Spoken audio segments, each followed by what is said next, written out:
ចាសសូមគោរពនឹងជម្រាបសួរបងប្អូនពុកម៉ែលោកយាយលោកតាជាទីស្រឡាញ់រាប់អានស្វាគមន៍មកកាន់វីដេអូតម្រូវឆ្លាតយួនចាស់លេខតូច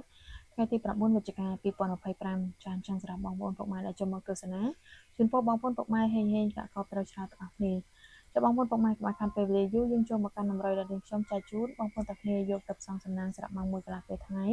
បងប្អូនពុកម៉ែយកទៅផ្សងសំណាងស្រាប់ក្នុងអូសឬក្នុង60និងក្នុង90ចាចំពោះលេខបោកចំបងប្អូនពុកម៉ែយកទៅលេងគឺលេខ65និង66សម្រាប់ពណ៌ ABCD ហើយចំពោះក្នុងកៅវិញគឺ94និង95សម្រាប់គ្រប់ពណ៌តែម្ដងសម្រាប់ម៉ោងបន្តទៀតគឺនៅម៉ោង4កន្លះពេលល្ងាចមានម៉ោងនេះដែរខ្ញុំមានលេខ VIP លេខតូច2គ្រាប់ឲ្យបងប្អូនទាំងគ្នាយកទៅផ្សងសំណាងសេវាត្រឹមតែ50000រៀលទេឲ្យបងប្អូនទាំងគ្នាយកទៅលេងសិនត្រូវបងសេវាតាមក្រោយអញ្ចឹងសម្រាប់បងប្អូនពុកម៉ែដែលចង់បានអាចឆាតចូលទៅអបសារទាំងអស់គ្នាបានសម្រាប់ម៉ោងបន្តទៀតនៅម៉ោង6កន្លះបងប្អូនពុកម៉ែយកទៅផ្សងសំណាងស្រាប់ក្នុងអុសឬក្នុង60និងក្នុងចិត្តចាចំពោះក្នុង60នេះដែរបងប្អូនពុកម៉ែយកទៅលេងគឺលេខ65និង69សម្រាប់ប៉ុស ABCD តែចំពោះក្នុងចិត្តបងប្អូនពុកម៉ែលេង76និង77ចា